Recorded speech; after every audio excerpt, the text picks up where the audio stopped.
un tema que ha estado muy en boga y se ha estado comentando mucho últimamente, aunque desde la salida del libro en cuestión, que tiene que ver con el título de esto, ¿no?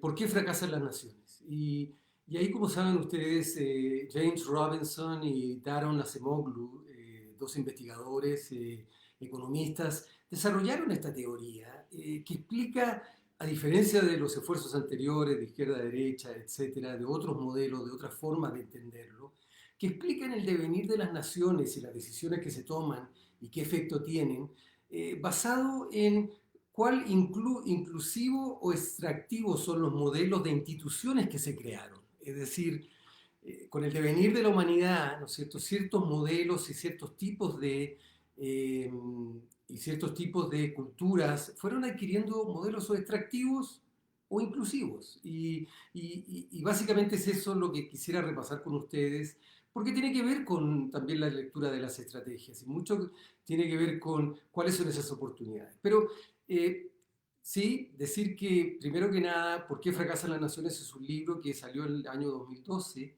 Yo tuve oportunidad de ir al Cato Institute en Washington, D.C. a visitar, estar cuando Daron Acemoglu hizo su presentación del libro. Y la impresión que me quedó desde ese minuto es que el análisis era un poco distinto al que se había hecho hasta el momento y que en parte esto explicaba bien. Entonces, el libro es ¿Por qué fracasan las naciones? Yo lo tengo en inglés y en realidad la tapa bonita se me... Y ya voy a volver a este libro, pero básicamente lo que ellos explican es más que querer ver lo que queremos ver o querer o solo buscar las cosas que queremos ver. En realidad debiéramos entender el mundo por la forma que se fue desarrollando y cómo la cultura de nación, inclusive la cultura organizacional ahora, ha tomado estos elementos y que lo llevan a ser así. Pero yo lo que les recomiendo es si ustedes quieren estudiar el devenir de la humanidad y qué es lo que pasó y cómo llegamos a ser lo que somos, etcétera, existe este libro Sapiens o Sapiens, Homo Sapiens, está en español, de Harari, el historiador e investigador, que ha tenido también un gran impacto de cómo vemos el mundo. Es una pequeña historia de la humanidad, como dice el título. Entonces, yo diría que si quieren saber más de por qué llegamos a ciertos modelos y que también se trata en el libro ¿Por qué fracasan las naciones? Pero si quieren llegar a mayor detalle les recomiendo Harari y ese libro. Pero entrando en materia, básicamente la teoría que Acemoglu y Robinson desarrollaron tiene que ver con eh, la humanidad se fue desarrollando de distintas formas y en algunos lugares hubo modelos que se fueron desarrollando más inclusivos que otros. Y les explico acá. Por ejemplo, una de las teorías que ellos revisan es que en el caso de los países que fueron colonizados del Nuevo Mundo, en los lugares donde había mucha población aborigen, el modelo que se utilizó durante años y que los países que colonizaron lo utilizaron fue básicamente ir a esas comunidades, subyugar al liderazgo local, ¿no es cierto? Y luego de eso reemplazar básicamente ese liderazgo, es decir, tomar todos esos elementos sumando algunos adicionales que quizás esas culturas no habían desarrollado, como era el tema en lo que fue Latinoamérica de la encomienda. Entonces, Daron Acemoglu nos explicó que la encomienda tuvo gran impacto y básicamente para explicarle lo que era la encomienda era básicamente un título de propiedad de un terreno bastante amplio donde además se podía cobrar, ¿no es cierto?, renta a las familias que vivían ahí. Entonces, básicamente, como ustedes se dan cuenta, hubo una apropiación, pero a la vez hubo una imposición de un nuevo modelo. Entonces, las familias aborígenes empezaron a trabajar para esa persona. Ese fue un modelo de la encomienda, pero que permeó sobre todo en los países donde hubo mayor densidad poblacional. Y aquí ellos lo muestran en esta gráfica. Y básicamente nos dicen, bueno, de los países en las Américas donde la encomienda fue más fuerte, también fueron en los países donde había más población aborigen. Bien, entonces ese fue un modelo.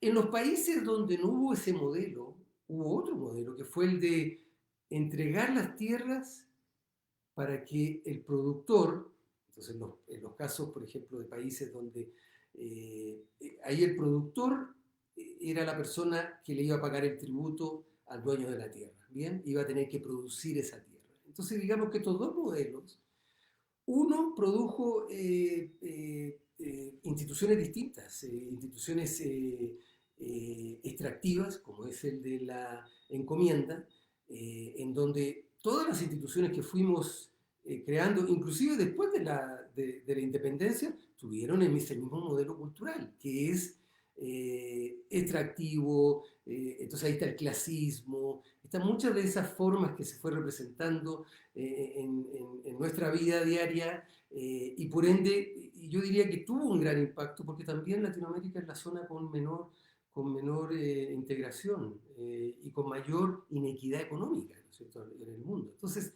digo, eso es lo que explica. Y también, ¿qué efecto tuvo la encomienda? Bueno, la encomienda lo que hizo fue eh, presentar estos modelos extractivos, se creó una cultura extractiva y con ello, básicamente todo lo que seguimos haciendo lo hicimos así. Entonces, nuestro sistema de educación tenían esa cultura, ¿no es cierto?, que no benefició a poder lograr una mayor integridad. En los que les tocó el otro modelo, donde era la persona que estaba en la tierra la que iba a producir la tierra, porque así era este modelo de colonización, y se trajo mucha gente, etcétera, se les entregó la tierra y ellos tenían que producirla. Ahí se produjeron modelos distintos. Ahí quizás hubo más un mercado y ese mercado produjo que más personas tuvieran, en vez de ser empleados, ¿no es cierto?, fueran emprendedores y eso quizás formó una cultura distinta. Pero también diríamos que en países donde no hubo colonización como Inglaterra, en los 1600 empezaron a ocurrirse estos elementos de cambio que lo que hicieron fue traer una nueva realidad respecto de... Entonces hubo personas que de alguna forma fueron ganando lugar y que eran pobres, pero fueron ganando porque tenían un trade o una capacidad, eran un artesano y podían producir algo, o también podían tener un monopolio sobre algún recurso, por ejemplo, el carbón, etc. Entonces, eso fue que las capas de la élite se fueran permeando con personas de otro origen y con ello se crearon culturas más inclusivas, culturas donde quizás el tema del mérito valía más y por ende también inclusive las religiones se vieron reflejadas en eso. Podemos ver la iglesia protestante que tiene mucho más que ver con el trabajo que la persona hace en la vida para ganarse el cielo, ¿no? Entonces, también hubo ese tipo de impacto. Yo les quiero invitar a este libro, Alianzas. Aquí pueden ustedes ver el análisis que hago yo, porque aquí es donde entra la parte que he querido contribuir con el libro y con la teoría. Así como se crearon estas instituciones extractivas y no nos preocupamos por esos públicos de interés que podían ser afectados por nuestras operaciones o por las políticas públicas que se estaban ejerciendo, así como no lo vimos, también en los años 60, 70 y 80 se empezaron a crear distintas visiones y ahí vino la visión sistémica, ¿no es cierto? Y ahí hubo pensadores como Humberto Maturana, Fritjof Capra y otras personas que trajeron otro tipo de pensamiento. Y este pensamiento tuvo más que ver con desarrollar modelos sistémicos donde quizás el resultado del otro también tiene una incidencia en mis resultados y quizás el preocuparme por esos públicos de interés también lleva a que una sociedad pueda avanzar. Eso también se vio permeado en otras realidades y en la responsabilidad social empresarial. Y la responsabilidad social empresarial pone gran hincapié en el tema de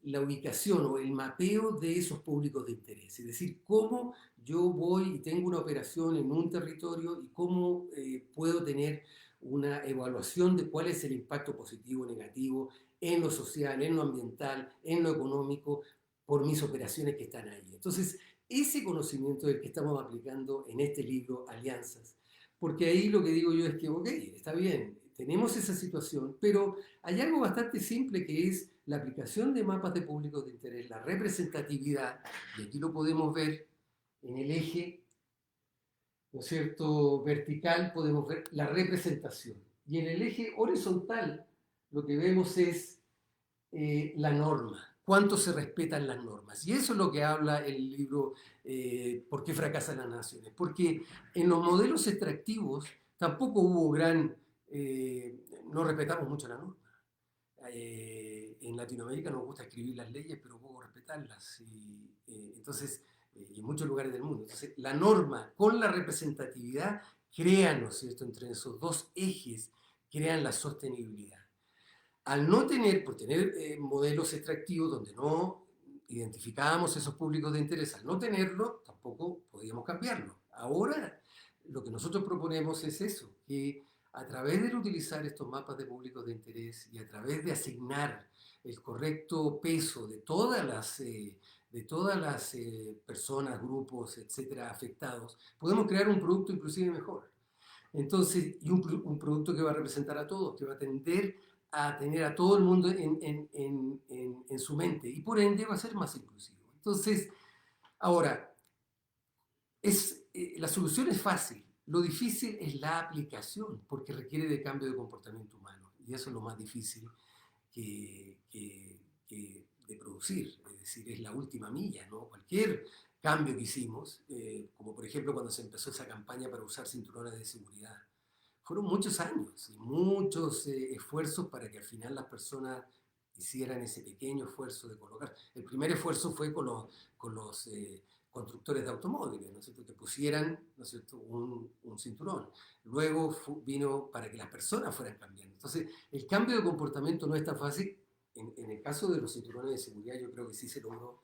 Entonces, pero digo, para llevarnos y ya creo que lo hablamos en un podcast anterior, el aplicar una mentalidad inclusiva es lo que requerimos para que esas instituciones que tenemos vayan cambiando, ¿no es cierto? Y se vayan volviendo más inclusivas. Con ellos tendremos un valor más sostenible, un modelo más sostenible, pero a la vez tendremos más paz social, que es también lo que redundó en los modelos no extractivos. Lograron mucho desarrollo porque lograron paz social por muchos años. Hubo países que crecieron por 15, 20 años. Eso en términos del beneficio acumulado es mucho. Entonces, ese es lo que les quería conversar. Si quieren aprender de cómo se formó la humanidad, les recomiendo el libro Sapiens de Harari. Y, como les digo, ¿por qué fracasan las naciones? Está muy explicado cómo las distintas regiones del mundo se fueron desarrollando con estos modelos y cómo son las instituciones que hemos creado dentro de estos modelos los que tienen más que ver, y por eso que los errores en la historia se tienden a repetir, porque caemos quizás en esa falta de visión que no tuvimos antes. Y quizás el tema de esta nueva visión que trajo esta teoría revolucionaria nos ayuda a poder tener un mayor entendimiento. Como les digo, en el libro Alianzas, como parte de la construcción de una alianza y como parte del entendimiento que todos podemos colaborar, yo lo incluyo, el análisis de por qué fracasan las naciones y hago un comparativo con las teorías sistémicas de Fritjof Capra y de Humberto Maturana, donde bueno, ellos hablan de sistemas cerrados que tienen un comportamiento, aquí también estamos hablando de sistemas cerrados que tienen un comportamiento, y quizás esa visión sistémica es la que nos puede llevar a cambiar ese comportamiento, lo cual nos llevará también a cambiar las instituciones que ese comportamiento nos lleva a tener.